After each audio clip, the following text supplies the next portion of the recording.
Good evening and welcome to this video for the 2020 Level 3 Mechanics video for Level 3 Physics. So we're going to have a look at question 1, Tom's plane.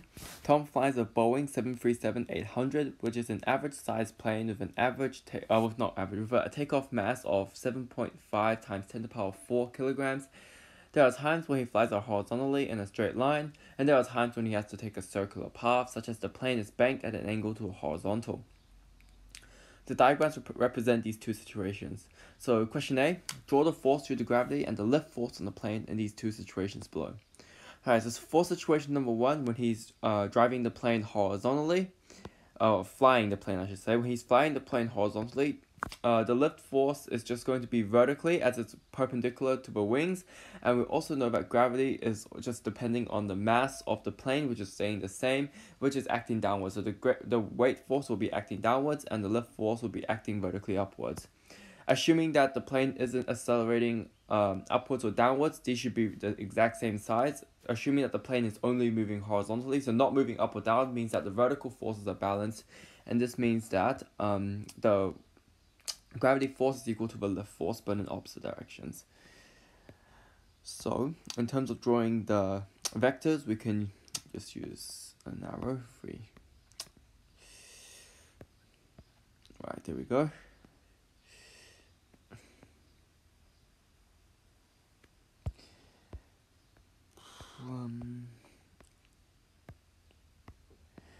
Right.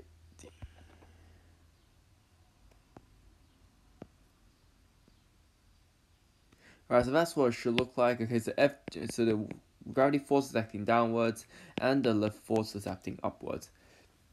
So that's situation number 1. Situation number 2, we have the plane at banked at an angle. So in this case, the force of gravity is going to be exactly the same. It's going to be acting downwards at exactly the same magnitude, because the gravity force is only dependent on the mass of the plane and the size of the gravity, which is staying the same, assuming the plane isn't like going out of space or anything, which obviously it isn't. So in this case, our FG is going to stay the same, so it's going to be vertically downwards with the same magnitude.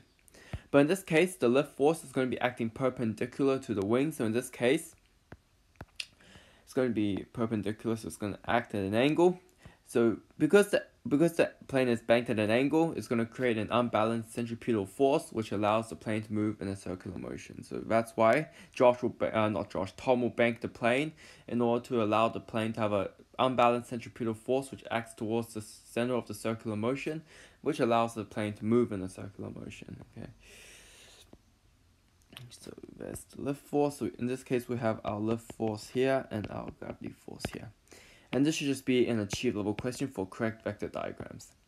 Question B, compare the size of the force due to the gravity and lift force on the plane when Tom flies it horizontally in a straight line and when he flies it in a horizontal circle banked at an angle. Right, so in this case, first, if we talk about when he's flying the plane horizontally, we can say that the force of gravity is equal to the lift force, but in the opposite direction. Because the plane is flying horizontally, there is no unbalanced vertical forces, meaning that the lift force acting upwards is equal to the gravity force acting downwards. So we say when is flying horizontally,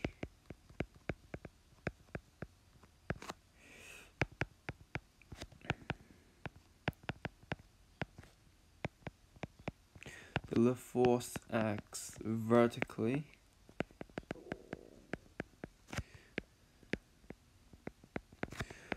while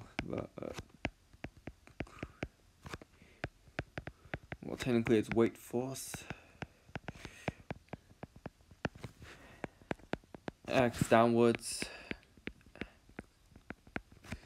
And you can say that Fg equals to Fl as vertical forces are balanced.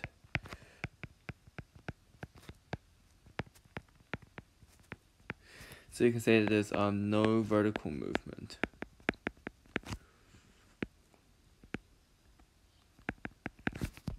Okay, now we can say when Josh, why do I keep saying Josh? Is Tom, okay. So when Tom banks the plane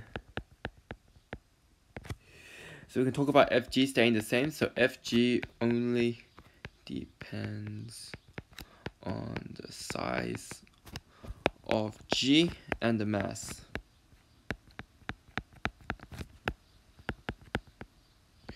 So we can say that both of these stay the same. Both stay the same. Hence, Fg isn't the same. Hence, Fg is the same size and direction.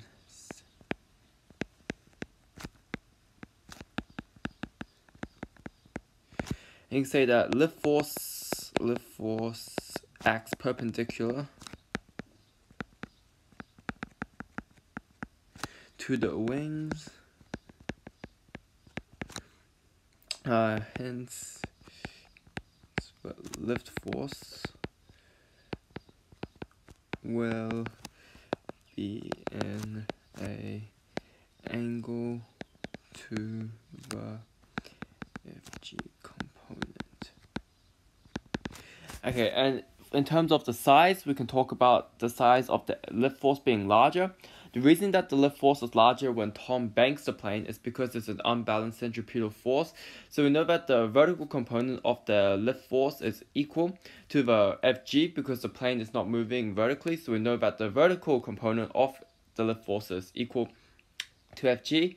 And we know that there's a horizontal component, which is the Fc component.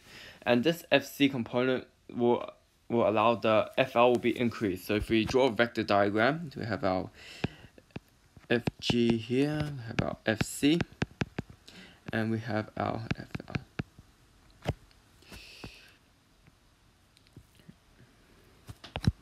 So we can say that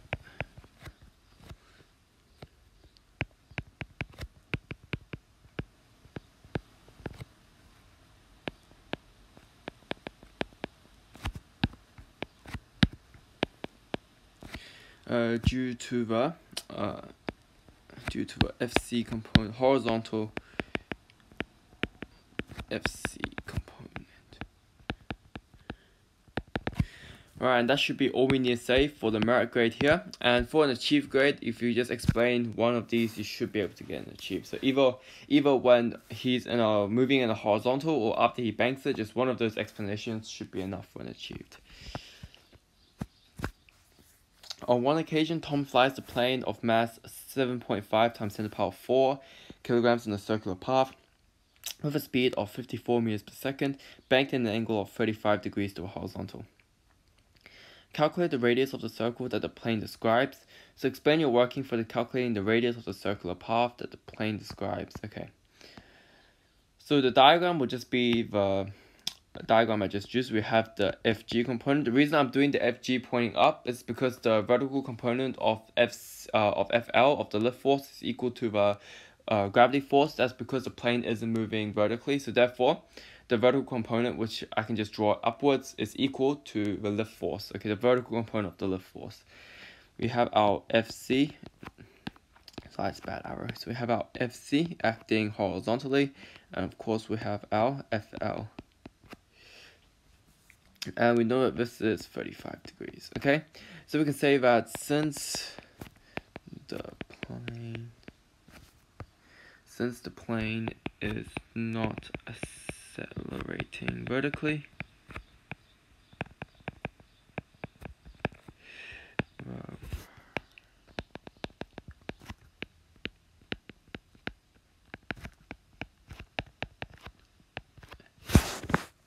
is equal to Fg.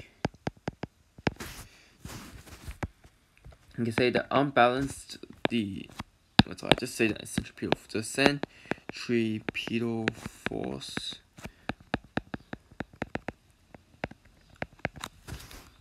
is the horizontal component. Is the horizontal component of the of the lift force.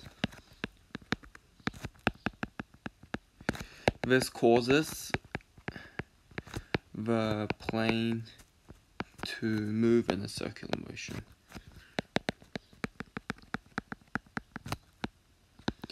And we can just describe that Fc acts towards the center of the circle. So Fc acts towards center of circle. Now, to calculate our FC value, we can just use our trigonometry rules here. So we can just use our tan rule. So we can say that tan 35 is equal to FC over FG. We know FG is equal to mg. So FG equals to 9.81 multiplied by 7.5 times 10 to the power 4. What does that give us? So 9.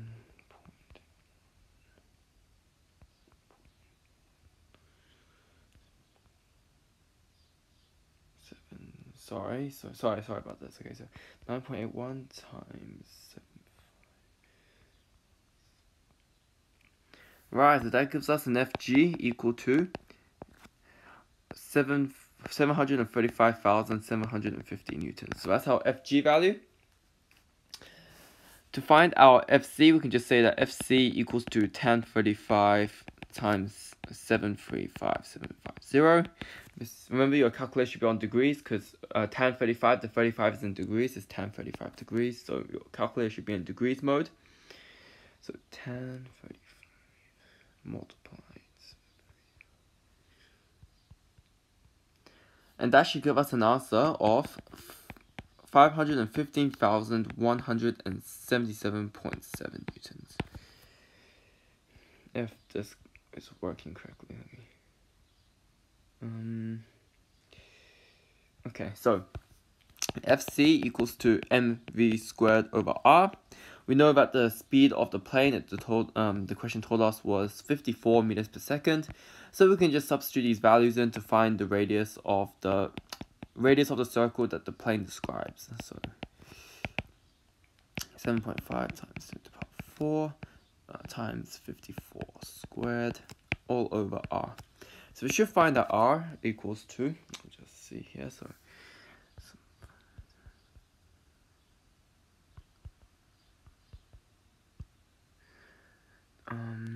divided by 5.5. Alright, so we should find that the radius is 424.51 meters, and we can round this one to 425 meters to free SF. Alright, for this question, this should be an excellence level question. Okay, if you can get the final answer, 425 meters. To get a merit grade, okay, if you can get up to the point where you kind of be able to explain what's causing the plane to move in a circular motion, which is the unbalanced horizontal component of the lift force, which is also the centripetal force which acts towards the center of the circle. So if you can get this description here, you should be able to get a merit. In terms of achieved, it's just looking for relevant evidence. So maybe perhaps you can draw this vector diagram correctly and give some explanation of what you drew. That could be enough for an achieved. Question D. Tom then flies his plane at a height of 1.28 times 10 to the power 4 meters above the surface of the Earth. Calculate the gravitational field strength at the height Tom flies the plane. Alright, so the gravitational field strength, okay, so some people get confused between gravitational field strength and the force of attraction between the Earth and the plane. But the gravitational field strength is just referring to the strength of gravity at that point. So that's actually referring to a strength of G, which is given by Gm over r squared, not the force between the two objects, not the force between the Earth and the plane. Okay, that's gravitational force. So in this case, our radius is the distance from the center of the Earth to the center of the plane. So in this case, our radius is equal to, or not really radius, but our distance is equal to 6.37 times 10 to the power 6, which is the radius of the Earth, plus the height that the plane is above the surface of the Earth. So plus 1.28 times 10 to the power 4. That's because when we have our Earth here, we're going to have our plane somewhere there. So this whole distance from the center of the Earth to the plane, that will be our r. Okay, so r is equal to the radius of the Earth, which is this distance here, plus the height of the plane above the Earth, which is this distance, 1.28 times 10 to the power 4. Alright, so what does this give us? So 6.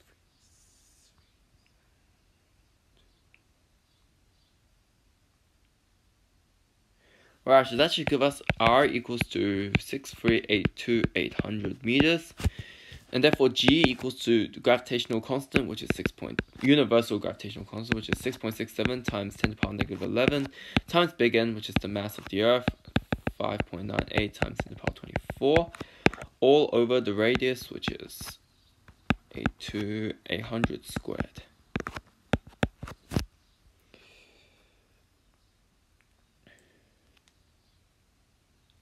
Okay.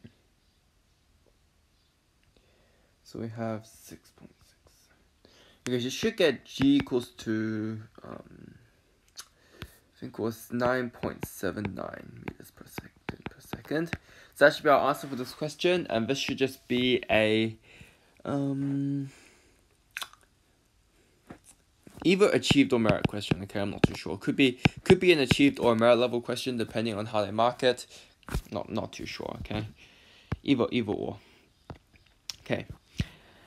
Question 2, somersaults while diving. Sandra dives from a diving board that is 10 meters high. She finds that she can do somersaults by tucking her body in. Okay, in the tucked position, her body can be modeled as a sphere of radius 60 kilograms and radius 0.2 meters. The rotational inertia of a sphere is given by I equals to 2 over 5 mr squared. While in the tucked position, she dives and rotates with a constant angular velocity of 9.56 radians per second. So show that the angular momentum is 9.18 kilograms meters squared per second. So in this case, our angular momentum is given by the rotational inertia of an object multiplied by its angular velocity, similar to how the linear momentum is equal to the mass times the velocity. So in this case, we need the rotational inertia, which we can find by using I equals to 2 over 5 mr squared. So I equals to 2 over 5 times 60 times 0.2 squared. So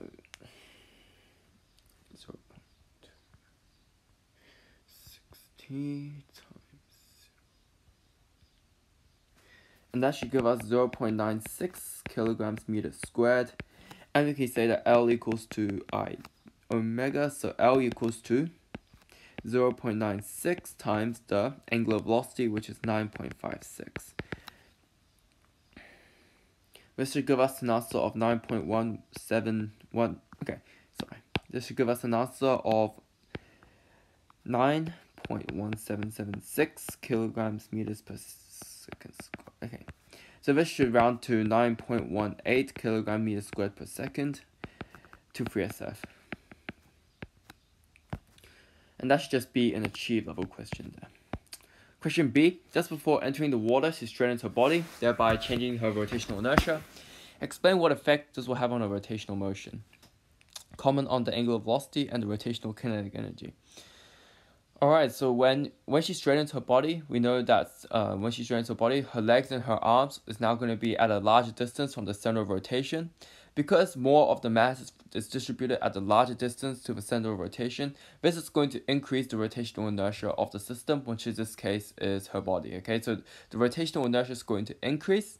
And because rotational inertia increases, we also know that the overall angular momentum stays the same. The reason that the angular momentum stays the same is because there's no friction, and therefore we're assuming that there are no external unbalanced torques acting on the system while she straightens her body. Because there are no external unbalanced torques acting on the system, similar to how we have conservation of momentum when there's no external forces acting on a system, when there's no external unbalanced torques acting on the system, we can assume that the angular momentum of that system is going to stay the same. So angular momentum stays the same. We know that the rotational inertia has increased, which means that the angular velocity must decrease.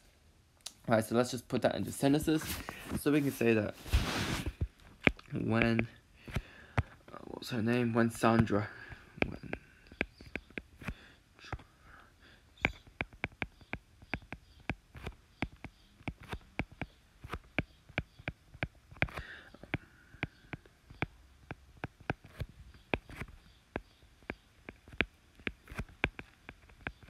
So will be distributed at a larger distance to the center of rotation.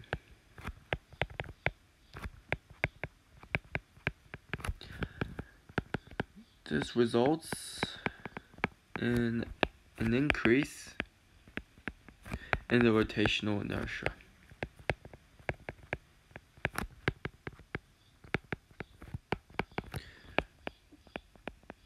And we can say that this is because I is proportional to r squared. And now we need to link it to no external unbalanced force. So we can say that because friction is negligible,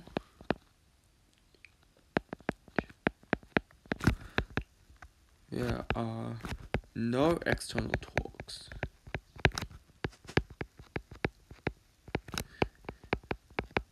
acting on Sandra.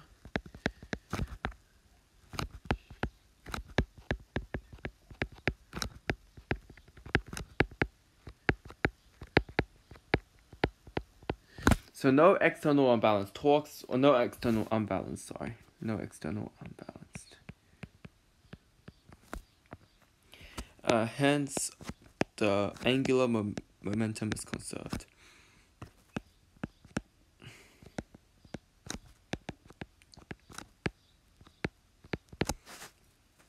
So angular momentum is conserved.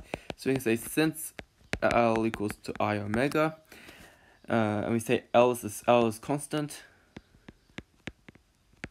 So we can say that I is inversely proportional to the angular velocity.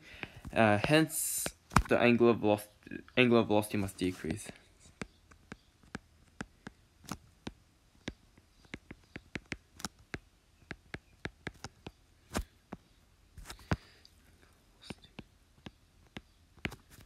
Okay, so angular velocity must decrease. So we've commented on her angular velocity.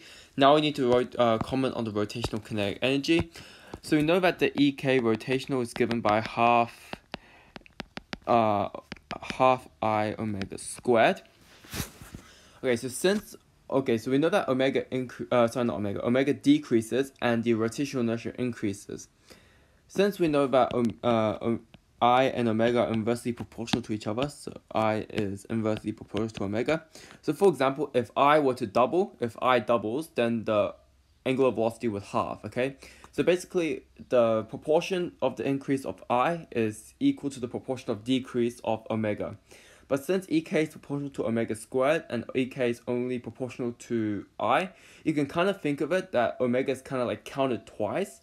So that the proportional decrease in omega is counted twice, while the proportional increase in I is only counted once. So the overall effect is a proportional decrease of EK by like one so-called one. I like to think of 1 unit, but it's not really 1 unit, but like for example, if I was to double, angular momentum would halve.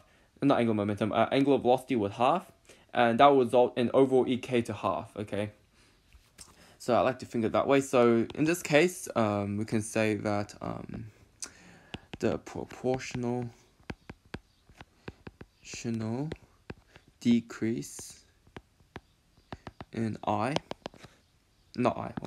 in omega is equal to the proportional increase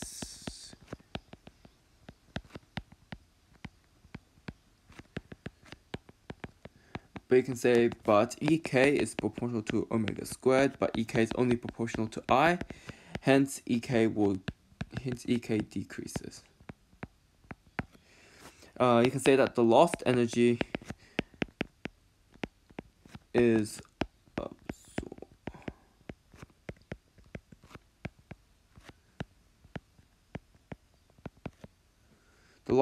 absorbed by her muscles, so we can say that, and you can say hence conservation of energy is maintained.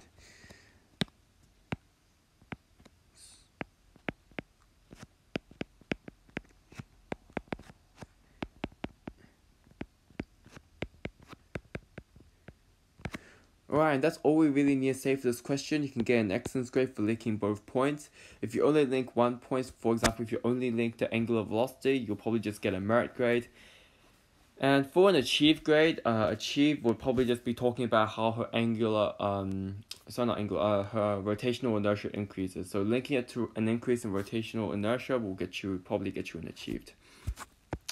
Question C. It takes Sandra 0.280 seconds to straighten her body just before entering the water.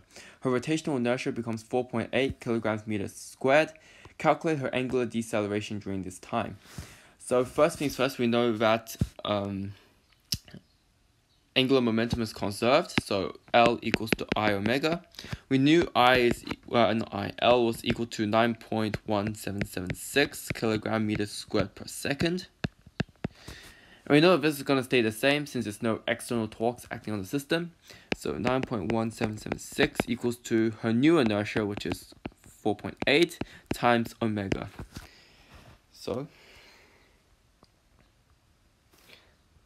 alright, so you should find that her omega, her final angular velocity, is 1.912 radians per second. Her initial angular velocity was equal to whatever was before, which was 9.56 radians per second.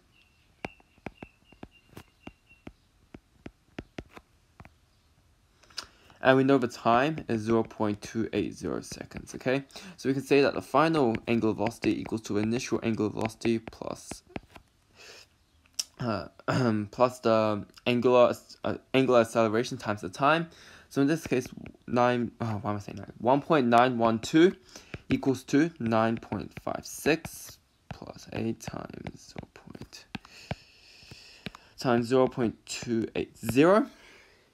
So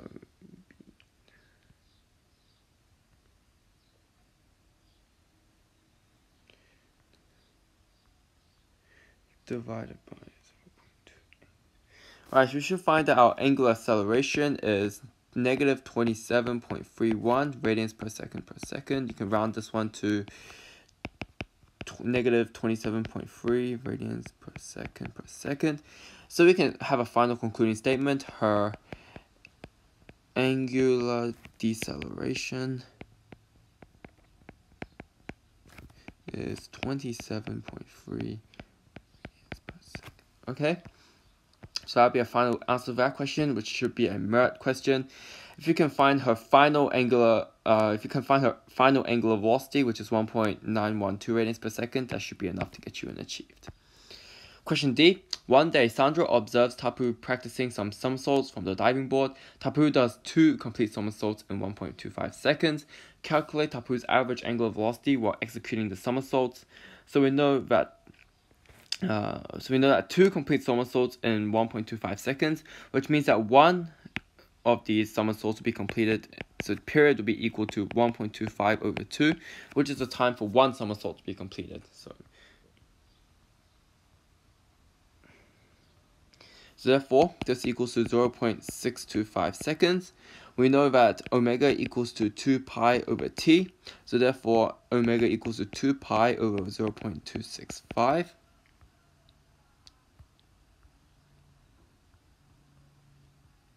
And that should give us an angular velocity of 10.05 radians per second. We can round this one to 10.1 radians per second. 3SF. And this, to be honest, should just be an achieve level question, okay? We should be looking at achieve for that one, okay?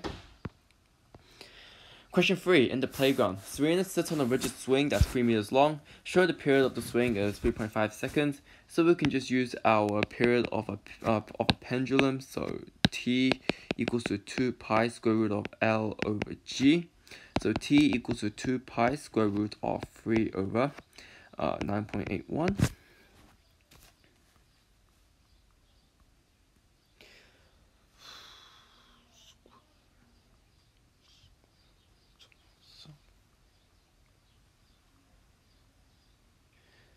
Times 2. And that should give us t equals to 3.47 seconds, which don't really like their rounding right now, but we can just say it's approximately 3.5 seconds, 3SF. This should be an achieved level question, very basic there. Question B. Explain, giving reasons, how the period of the swing will be affected if Serena stands up on the swing while it is swinging freely. So we know that the period of a pendulum depends on its physical properties, which is the length and the size of the gravity. So in this case, when Serena stands up, she's actually moving her center of mass actually closer up on the pendulum. Her center of mass increases in height, which makes it closer to the area where the swing is connected. So therefore, since the length is measured from the place it is connected to the center of mass of the object, the effective length actually decreases. And because the effective length decreases, we can say that period is proportional to square root of L, which means that the period will also decrease. So we can say that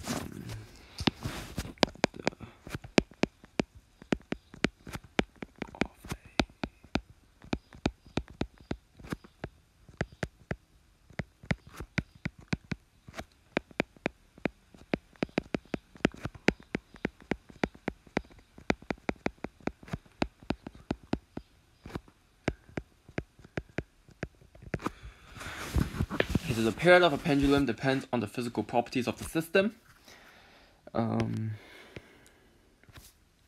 So when Serena stands up, she moves her center of mass upwards.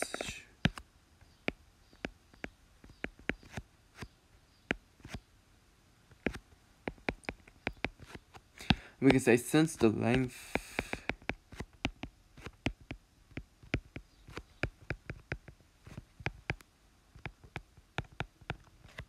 well, not really a pendulum, we can just say the length of the swing, sorry.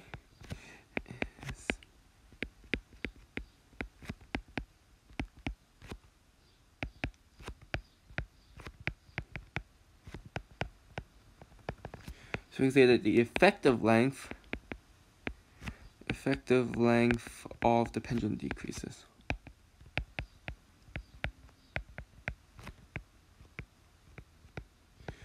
So the effective length of the pendulum decreases, we can say t is proportional to square root of L, hence the period would also decrease.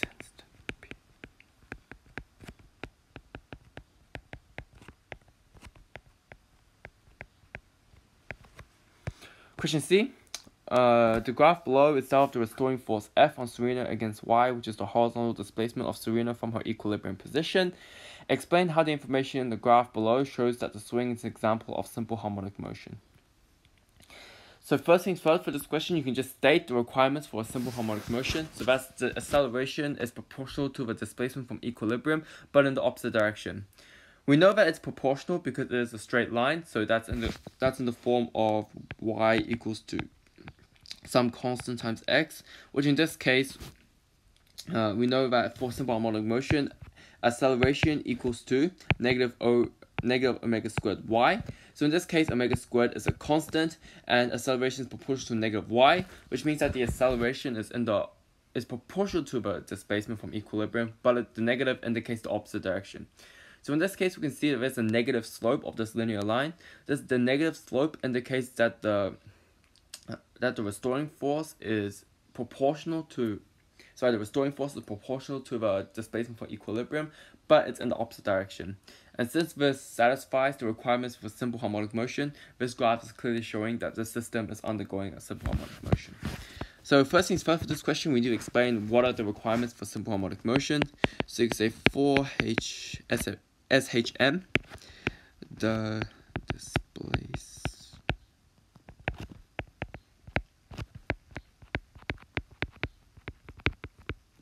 displacement from equilibrium is proportional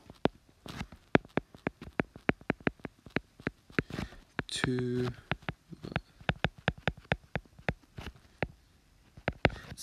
not to the displacement, to the acceleration, but opposite direction. Okay, my bad. Proportional to the acceleration, but in opposite direction.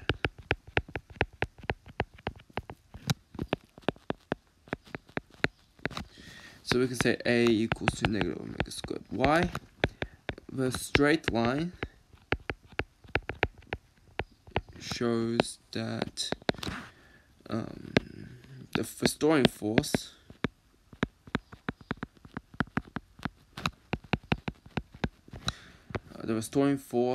is proportional to the displacement. The negative gradient shows it's in the opposite direction.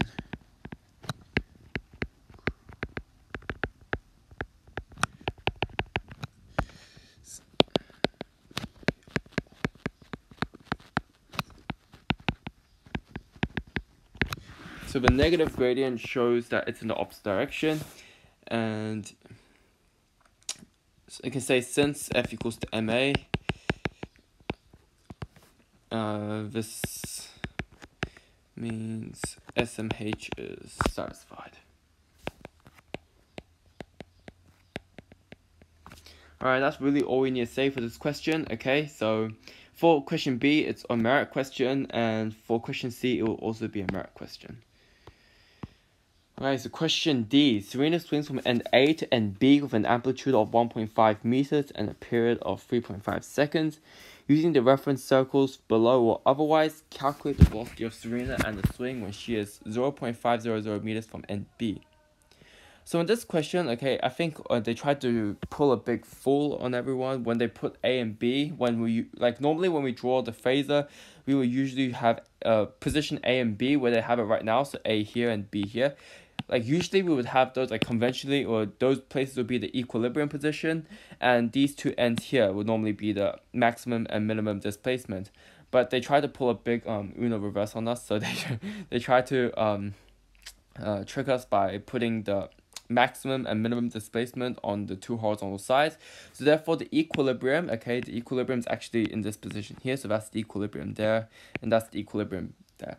The reason we know this is because the question tells us that Serena is swinging from end A to end B, which is basically saying from A, which could be a maximum displacement, to end B, which could be a negative displacement, negative maximum displacement. Alright, so we know the amplitude is 1.50 meters. No, the period is 3.50 seconds, okay? And we're trying to find the velocity of Serena and the swing when she is 0.5 meters from NB. Alright, so that would be somewhere, we'll just say somewhere there, okay? So 0.5 meters from NB. And if we take B to be the negative maximum displacement, we know that y equals to negative a cos omega t, where y is the displacement from equilibrium. So in this case, if we assume that B is negative displacement, so negative maximum displacement, if it's 0.5 meters from B, then this phasor would actually be 1 meter away from the equilibrium, since the amplitude is 1.5 meters. The amplitude is 1.5 meters, therefore this phasor is 1 meter away from the equilibrium. But assuming that B is a negative maximum displacement, this displacement will also be negative 1. So in this case, we'll say negative 1 equals to negative 1.5 cos of omega t, but omega equals to 2 pi over t. So negative 1 equals to negative 1.5 cos of 2 pi over 3.5 times t. Okay, so what I want to do right now is I want to find the time. Okay, so how long it takes for the swing to reach this negative 1 displacement from the maximum negative displacement, which is NB. So we would need to, so remember, for simple harmonic motion, we need to be set to radians. The reason we need to be set to radians is because we're talking in terms of angular, talking in terms of angular velocity. So in this case, negative 1. So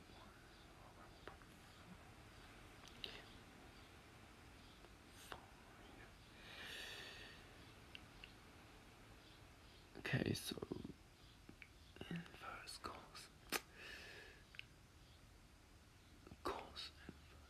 Okay, sorry. So I just hold up a second. My trouble. So cos inverse 2 over 3. Alright, so technically we don't actually really need to find the time, but we could if we want. But all we need is really this angle, okay? And we should find that omega t equals to 0.841, okay?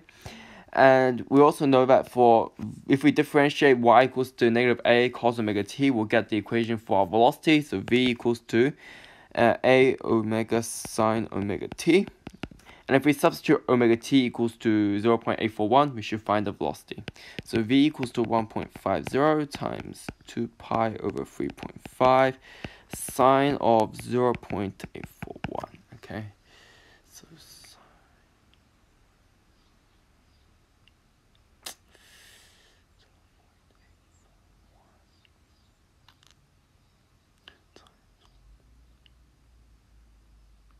times 2 pi. Alright, so we should find our velocity equals to 2.007 meters per second, and this rounds to 2.01 meters per second.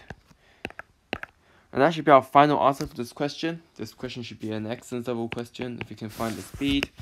In terms of getting,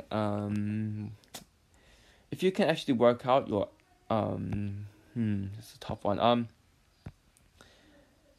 If you can work out your angular velocity here, you could get an achieved question. So not achieved question, you can get achieved grade. So that's your omega equals to 2 pi over t. That could be enough for an achieved. For a merit, I think you need at least be able to work out omega t equals to 0.841. That might get you a merit grade. Alright, so thank you for watching this video.